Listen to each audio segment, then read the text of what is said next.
You g'day guys, it's Wayne here. I'm doing my first podcast and I guess video blog or vlog or whatever they call it. So I've been thinking for a while about doing these sorts of things to, I guess, supplement my writing, my blogging. And my young fella said to me the other day, Wayne, Dad, you should totally get into this.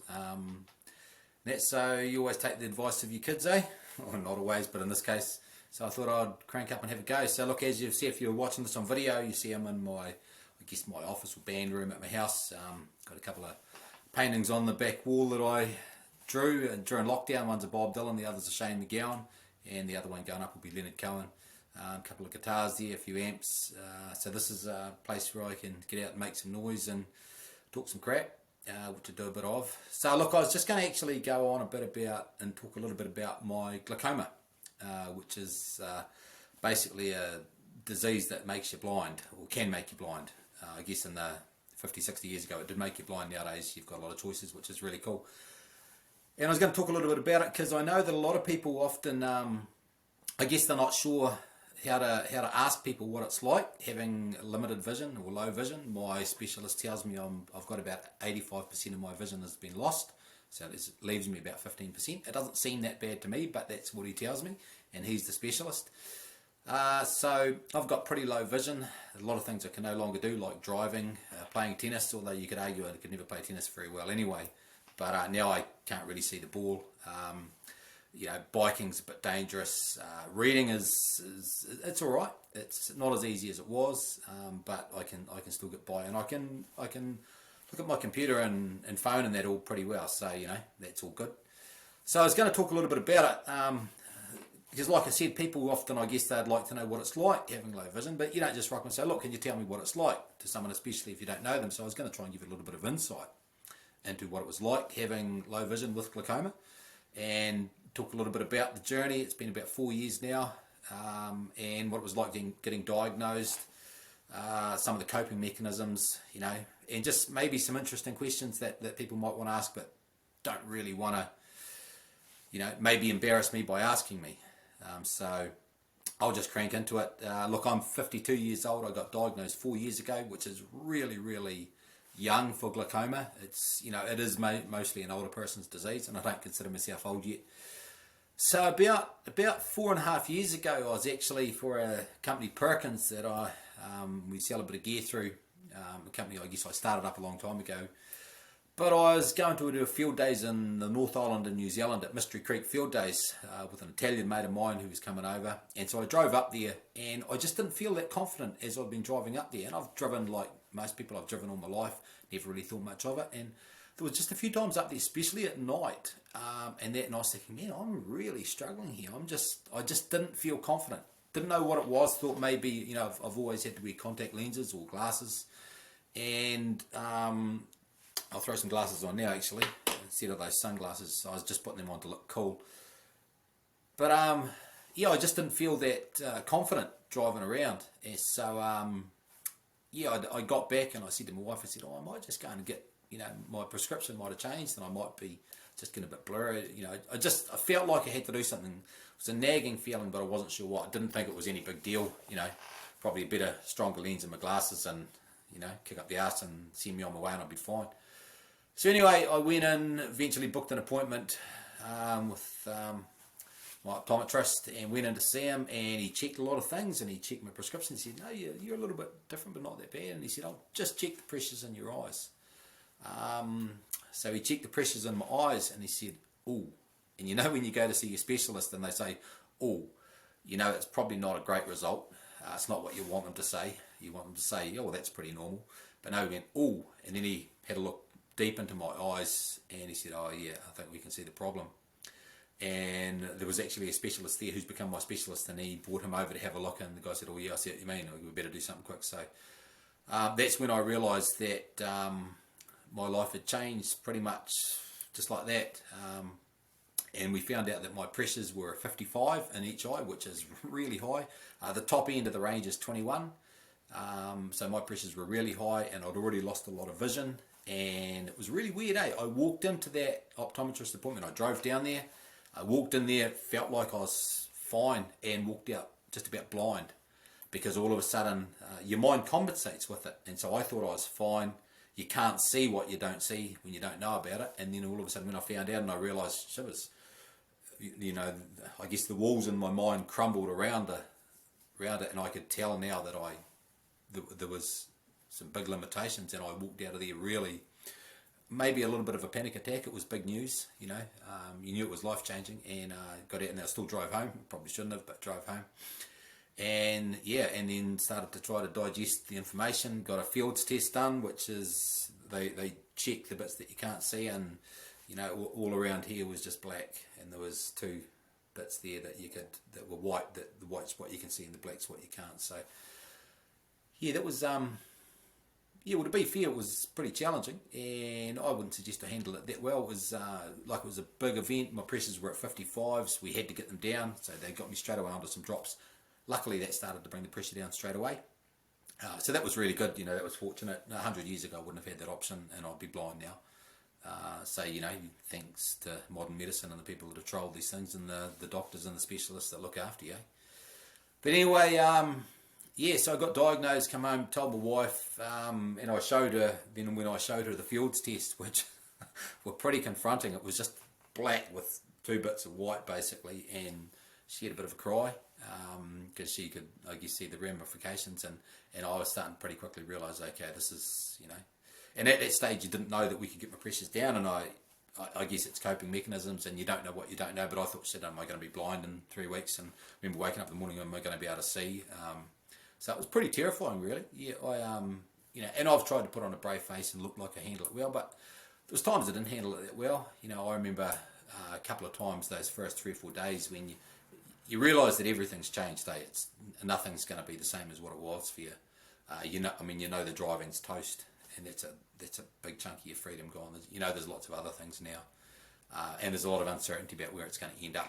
You know, you talk a lot about people being blind, but all of a sudden to be confronted with it yourself and realise it might be you, and it might not be that far away, yeah, is pretty tough. But I remember a few times, I especially didn't want to make it too big a deal to my kids, you know, when I got the diagnosis, so we gave them the information. And my kids were not young, you know, like my oldest was probably 20, my youngest was probably 16, but, you know, I didn't necessarily want to scare them or make it out to be worse, so we sort of filtered the information through, and look, I'm going to be alright, the pressures are coming down, but Dad's not going to be able to do this and that anymore, and you know, and they had different ways of coping with it, and that's, you know, how they cope with it is how they do. But I was pretty thankful really that I got them to that age, and I got to do all that cool stuff running around after when they were little, and taking them to rugby and ice hockey and all that stuff that you get to do as a dad. So I thought, man, I was really lucky I got to do that. That was really cool. You know, could have been the other way, and I couldn't have got to do that. Might not have got to do that. So I was pretty happy about that. But I remember one time when I was, yeah, it was a real struggle, it really was. I struggled with it in a big way.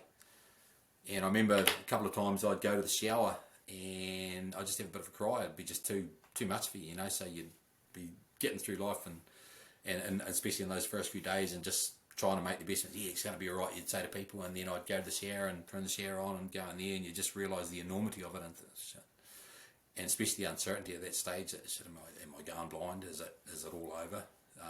You know, am I going to be some guy sitting in a room alone, nothing, listening to a radio? You know, it was pretty confronting. And so I'd go to the shower and I'd just turn the shower on and cry, so that no one needed to see that. You know, my kids especially didn't need to be scared about that. I remember when I was young, my father had a mental breakdown, and I remember vividly watching him crying, just really sobbing, and I was pretty young, I was about 12 or 13, and it just scared the living daylights out of me. And you carry the scars of that sort of stuff, and I didn't, you know, I wasn't going to pussyfoot around it with my kids and let them know it was, but they didn't need to see, they didn't need to have the stress of seeing how badly their dad was coping with it, you know. So anyway, that was the getting diagnosed, and then the first month, I think looking back, it was a bit of a blur because you're still not sure, and there's, you know, and then you're thinking, because there's some people that the drugs don't work for, and some people just keep getting worse, and it's such a slow disease, you don't know, but yeah, I found it really challenging. I found like I was in a bit of a panic attack lots of times for the first 2 or 3 months. It was just so overwhelming, and because now I could realise what I couldn't see, it made me just about go I felt like I sort of just about had to feel my way around, because up until then I hadn't realised. Nothing had changed, but the fact that my brain now realised I couldn't see. And yeah, I remember things like being in New World supermarket, really difficult with the fluorescent lights and all the stuff on the shelves, and for some reason I couldn't pick the bits out of the shelves.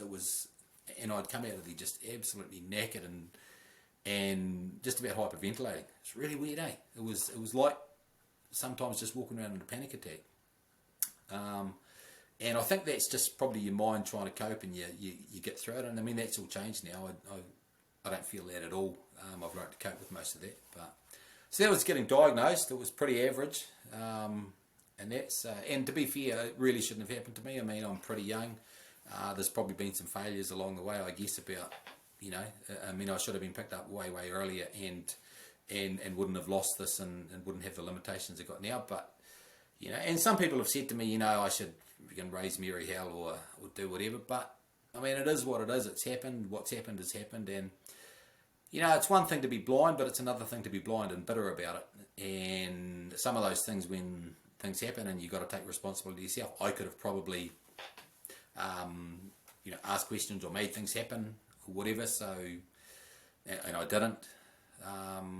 But yeah, I don't want to dwell on that. It is what it is, and you got to make the best of it going forward. I remember a guy, Aaron Dyson, hell of a nice guy, and he said to me about a couple of weeks in, because I'd figured out sort of a mantra to live by with it, because I thought I don't want it to impact my family and my kids. I don't want it to impact on my friends. I want to have it as little impact on other people around me. I don't want people to have to accommodate their lives around me. I'm pretty independent anyway. So I wanted to be able to deal with it in a way that didn't cause anyone else any trouble, and it's still my main feeling around it. But a mate, Aaron Dyson, he said, it's really good, Wayne, it's really good to see you making the best of it. And I thought that was a nice thing to say, but then I thought, what's the alternative? Make the worst of it? What's the sense in making the worst of a situation? Your only option is to make the best of what you got, eh? So I've tried to make the best of it. I don't think I've done that well. There's been times I think I've been a bit dramatic about it, and I've been a bit of a dick, and I've got a bit down and that sort of thing. But to the main, I think I've managed to pull myself up a little bit, So that was getting diagnosed. A wee while after that, you end up finding there's a little bit of humour in it. Not a lot in some ways, but I remember one time I'd been diagnosed about a month, and we were all still trying to figure out what we were doing with it and what it was going to be like, and I was still a bit scared. But we had a young exchange student over, so we went over we shouted him a bungee jump for his birthday. He was an Austrian boy. So him and my stepdaughter and my kids and my wife, we went over and shouted him a bungee jump and went to see it. And so he got up there to do the jump off the bridge at Queenstown, and so me and my two boys, Ethan and CJ, we walked away down and we thought we'd get him on video. So I got my phone up like this here and got on the camera, and we could see he's going to jump, so push record. So we're recording away like this here, and I couldn't really see much, but we're recording, and the boys were recording too, and so he jumps off, and got him down there, so click end. So I thought, great, I got a video of him. So later on we had a look at that video, and I had the video around the wrong way, so it was a selfie. So as he jumped off there, all you can see is my great gormless face in a screen just looking at the camera like that. So that was pretty funny, we had a good laugh about that, and the kids ripped into me about it. That was pretty funny. Another time, wasn't long after, I was down at the warehouse, and I was at that stage where I was feeling very flustered by lights and big spaces and all this stuff, and I bumped into someone, and I was, oh look, I'm really sorry. I said, I'm really sorry, I just don't see. And my wife said, oh hang on, it was a bookshelf.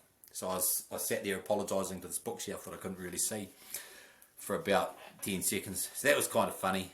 So look, there was a lot of those sorts of moments, and there was a certain amount of falling over things. I remember one of the more confronting things, and it's a story, but it wasn't that funny, and I was actually just walking down the street of Alexandria, and they have those signs, they place them on the pavement, and they have like a solid base and then a straight bit with a sign on it. So it probably comes about 800 or 900 millimeters off the ground.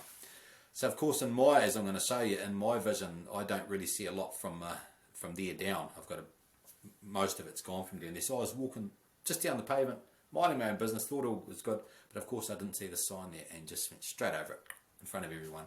I found it really, really embarrassing. That was the first experience I had of the embarrassment that this thing could cause. And I know that people say, and you're dead right, they say, oh, you shouldn't be embarrassed about something you can't control, and it's not your fault, and that's true. But the reality is, having it doesn't mean you still don't get embarrassed, because other people don't know. And you also, it's not only the embarrassment of people maybe thinking you're stupid, but you've also got other people that perhaps know and are going to feel sympathy for you or pity. And I like both of those things not at all in the same degree. I don't like sympathy or pity, and I don't like people thinking I'm a dick. So I've found some of those things really, really difficult to deal with, you know. Yeah, so I'll go on and explain what it's like. It's glaucoma is when the pressure in your eyes goes up and it cuts down the optic nerve. So the optic nerve is what takes the I guess the data from your eyes that you're seeing, and it takes it to your brain, and your brain makes something of it. Okay, so you've got your eye, and then you've got your brain, and there's a nerve that goes through. So if the pressure in your eyes goes up, it squeezes down on that nerve and constricts it, and it starts to cut away the nerves. The nerves gradually die away, so the less that there is, and then every one of those is a spot, like I guess like a pixel that goes through to your brain. So you lose one of them, and you might not notice it, but there's a pixel gone. And so, you know, the more that go, the less you've got. And so it usually starts in a circle around your vision, and then it spreads out, and then it comes in. So that's what glaucoma does. That's why you need to get the pressures down. And I'm on a couple of drops, latanoprost and azopt at the moment. I've actually been on 5 drops in the past trying to get it right. But they, like any medicine, it can have side effects, and especially one of them, the timolol, was having a really negative side effect on my heart, which was causing me a lot of trouble. I was feeling woozy all the time. It was like I had cotton wool in my head, and it was just a really, really awful feeling, and it basically slowed my heart. It looked like it had slowed my heart down. I'm not a cardiologist, but it seems like it had slowed my heart down. They've now taken me off that. I think my heart was getting down about 35 beats a minute, and I'm not an Olympic athlete. So yeah, the drops, I was on about 5, we've now got me on to 2, and I've made some lifestyle changes which seem to have helped a little bit. But anyway, it's yeah, at the moment my pressures are 14s and 15s on 2 drops, so that's pretty good. But what it is, and they call it the hidden disease, because the strange thing about it, you get glaucoma and you start losing vision, but you can't tell you're losing it. It's really weird. It's hard to explain. It'll only be somebody out there who's got glaucoma, I guess, that'll really understand it. So I found I'd lost all this vision, but I had no idea I'd lost it, and I'm not really sure how to explain that. It's so when I'm looking at you. So I'm looking at you now, I'm looking at my screen, but so if I look there now, and I'm looking at you right now, my vision goes from about there down this bugger all, okay? So I can start to see my fingers now, and now they disappear. So down there, so there's my hand, but I can't see it. So if I was a couple of meters away from you, and I looked you in the eye and put my hand like that, I wouldn't see my hand. So, and until I put my hand there, which then shows me that I can't see it, I wouldn't know that I couldn't see it. So your brain sort of meshes and morphs all of the stuff around to make you think that you're seeing okay. So the brain's an incredibly powerful tool, eh? It's amazing what it does. So when I went in there, I'd lost all this vision, had no idea. You know, it's just, and then all of a sudden you realise, and you do a fields test and you think, okay, I haven't got it. So even now, looking at the screen, I don't know I can't see it. It's only when I do that I think, okay, I can't see my hand, so obviously that's gone. You know, so that's quite difficult. So just to give you an idea what it's like, it's a little bit like, and this isn't exact, but it's a little bit like if you put your hands around your eyes like that to make binoculars, okay, and bring them down a bit so you can only see around your eyes. So a lot of what I'm doing now is scanning, trying to find. So if I'm on my computer, I'm scanning, trying to find the mouse where that is. Or if I'm out there, I'm scanning like that there to see what's down there, because I don't have any vision below here, so I've got to scan down and scan back up. Okay, so if you put your hands like that there and scrunch them up a bit, you'll realise that you've got a little bit like tunnel vision. You've got a limited amount of vision. You don't have a lot on the peripherals. So the strange thing is, the thing that I look at, I can see perfectly. Okay, so looking through that, the bit that I can see perfectly most of the time. But the other bits, and if you do that there, you'll see them as part of your hands. I can't tell what's there. There's nothing there. And the difference is that when I do that there with your hand, you can see the bits of your hand around it that are stopping your vision. I can't. There's just nothing there. And I can't tell that there's nothing there, which is really weird. It's also not exactly the same. So you might think that's pretty tough getting around like that there. But I don't have to do that because obviously your eyes can just move wherever they want it. And they can do it unbelievably quick. So it's not as restrictive as what it sounds. It's not flash, but put it this way, it's not as bad as having it like that and having to do that. Okay, so that's a little bit about what glaucoma is like. It basically gives you limited little bits of data, and as the disease gets worse, my peripherals will completely go, and it usually constricts in and in and in, and then eventually, from what I hear, you end up with just two little bits, and then it'll go. And you know, I'm hoping that doesn't happen to me, but we don't know yet. I mean, I'm very young to have this. As my specialist says, you know, what I've got, they would expect to see in a 75, 80-year-old. And he said the best way for me to make sure that I don't go blind is to die early. So I'm doing my best to work on that. You know, hopefully, if I can die early enough, I won't go blind. But there's also, you know, the drugs are working well, and you know, I used to be scared of going blind. I'm not really scared of it so much anymore. Plus, there's another thing about being scared. Like at the start, I was very scared, but with anything, you can't stay scared for that long because you just can't. You can't live in that flux of fear. Eventually, you sort of just get over it. So I no longer fear going blind. I think it's unlikely that I will. I think I'll get more and more limited vision, but you know, there's things are going all right with my medication, and the pressures are down. Coping with it, what's it like coping with it? It's most of the time it's pretty good. It's really frustrating not being able to drive, you know. It's in fact, in some ways, that would be the single hardest thing I've found. It takes away all your independence, and I'm a really independent person. I hate having to ask anyone for anything. So that's really tough. The loss of freedom. You know, there's other things that you can't do anymore. They're sort of too numerous to name. You know, any sort of sport that requires a bit of hand-eye coordination is out the table, although people would argue that's probably a good thing because I was never that flash anyway. Things like riding a bike, it's just too dangerous because for me and probably for someone else, because there's so much vision that I haven't got, and of course I still can't tell it. Like I can be walking, this still staggers me, I can be walking down the street, down a normal pavement in a normal town, just walking down there and minding my own business, quite happy, and of course I still think I see perfectly. You know, even now when I'm out getting around, I don't realise I can't see. It's only when something happens, I fall over something or hit something, that I think, oh, yeah, that's right. Okay, so it's a really difficult situation when you don't know. You know that you can't see, but you forget because you still think you can see perfectly. I can be walking down the pavement, and I don't know how many times there's been someone. It's often a woman walking towards me with a pram or something, and you know that there, and then before I know it, there's a wee kid at my knee that's been down and walking in front of the pram and running around or whatever, and I haven't seen them yet, and they just about, it's like I'm going to knee them in the head. These wee 2 or 3 year olds, and that's happened enough times that it makes me really worried about being on a bike, or I mean that's why I couldn't drive, because you know I could probably get round all right, but if I was to run over someone, you know, if a kid ran in front of me, and I just wouldn't see them, and I'd be just ploughing straight over them. So yeah, the reading's a bit better now. Like it struggled for a while because with both eyes together you do better. Like if I just had one of each eye, I'd be screwed. But I've lost different bits out of each eye, which is really good because then I've got good bits in each eye. So with both eyes I can read, with each eye I can't. But there's enough with 2 eyes together that I can still read. Not as well as I used to, but I can read well enough. You know, it's I can still read probably quicker than most people.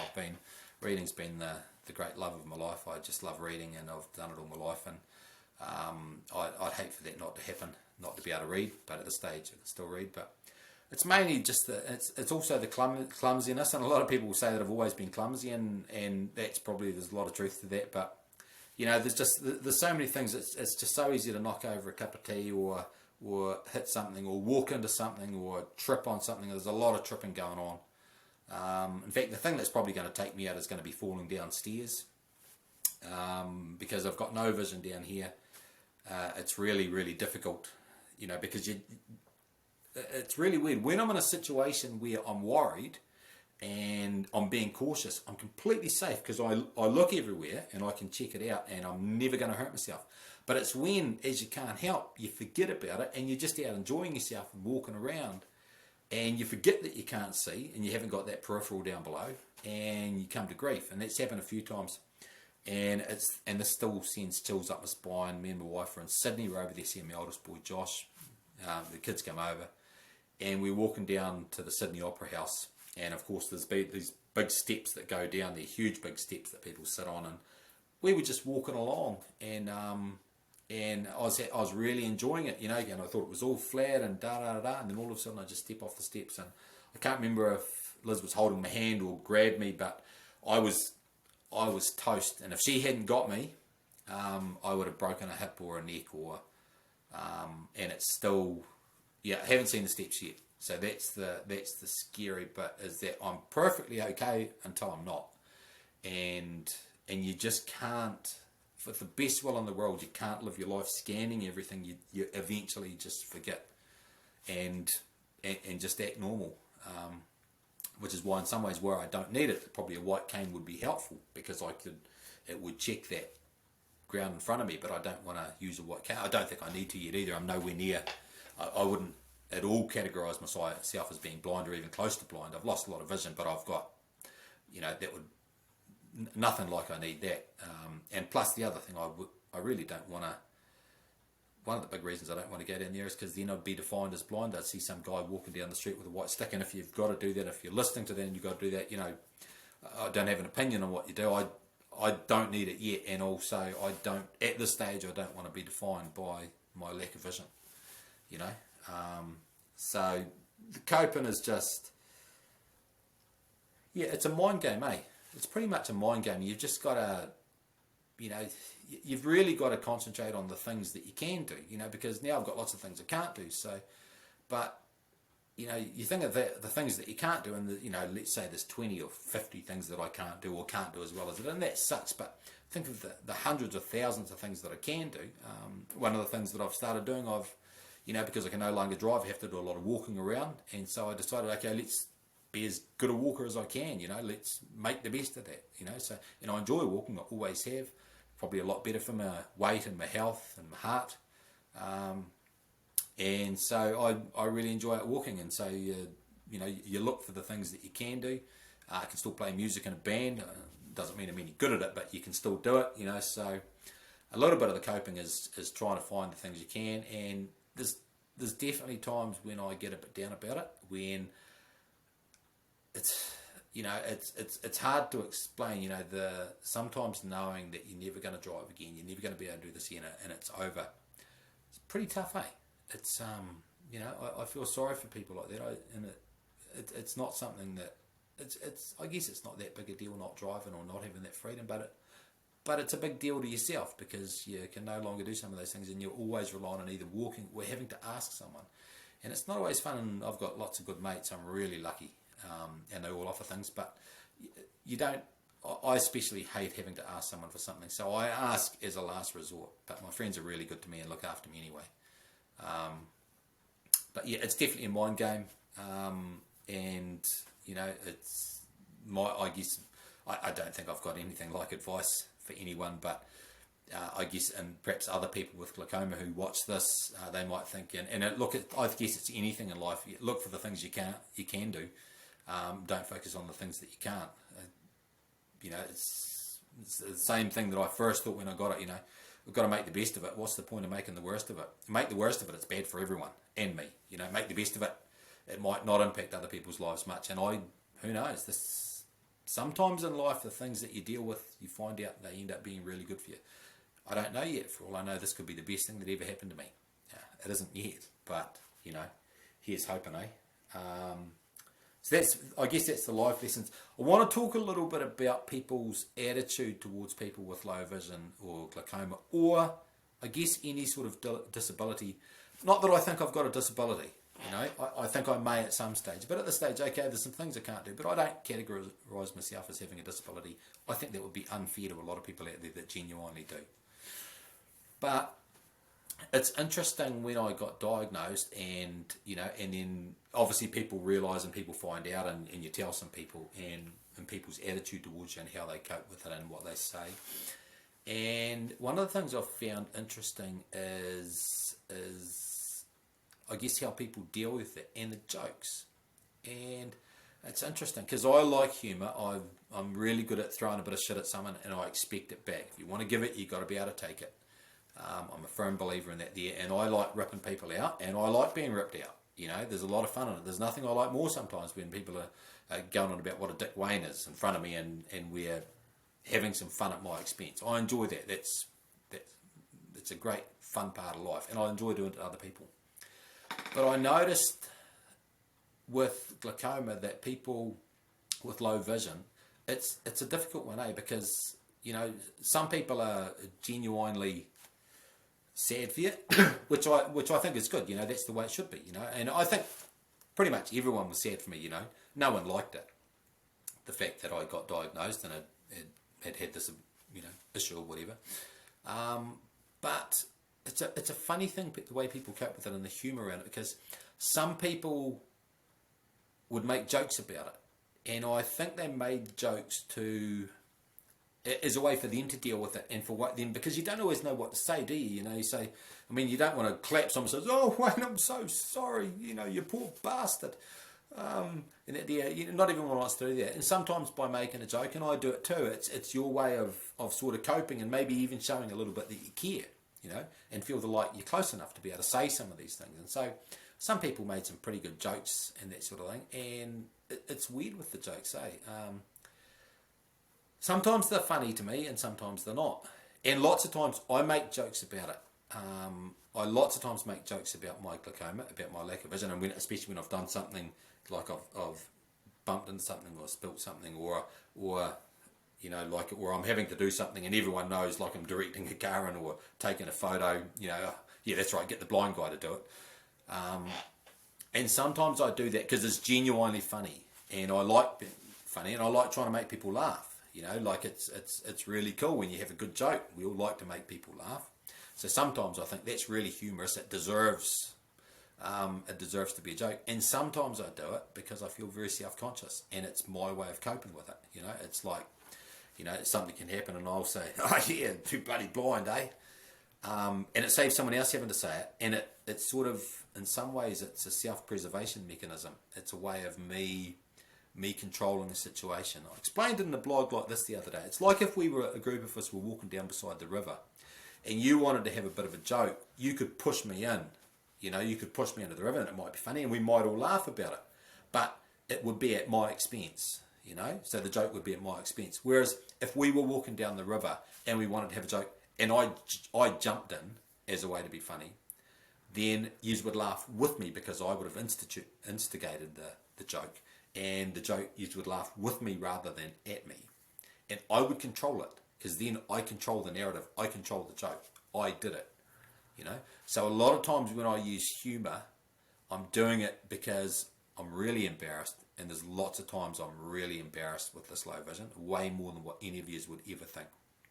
And I know I'm not supposed to be. People say, "Oh, you shouldn't be embarrassed about that, Wayne. It's something you can't control," you know. And that's true, but having low vision doesn't mean you don't get embarrassed. You know, and I get just as embarrassed. I was playing guitar at my church there about 2 years ago, and we'd finished, and I walked off the stage, and I never saw the lead on the guitar, and I just pulled my guitar over behind me. No one laughed. A lot of people there know my limitations, and I'm sure they all felt sorry for me, which might have even felt worse, but I haven't been up and playing guitar there again since. I was so embarrassed. I felt like I looked like such a dick. Now that might be some stuff that I've got to work on, you know. That's my issues, but that's the way it is, and I think there'll be lots of people with disabilities that feel that as well, you know. So my way, lots of times, of joking with it is to control the humour and to control the narrative, and it's, if I do it, no one else is doing it, you know. But there's also times, and there's times when mates say things and I think it's funny, and there's times when they say things and I don't think it's funny, and I was having a chat to Tim about this a few weeks ago. We were talking about these things, and I said it's kind of like this. It's like some of my friends, I've got some really good friends, the likes of Dry and Jaime and Scully and Stewie and lots of others, that they just couldn't offend me, you know. They just couldn't. I've been around them for too long. I've got too much respect for them. They've earned the right to pretty much say whatever they damn well want to me, and I know it'll be right. Because I know that, one, they won't mean it, and they've got my back, you know. So I've got friends that can say things that I just wouldn't take offence and I'd actually enjoy. But then I've got other friends who aren't as close, who will say things probably for the same motivations and the same reason, but it's not funny.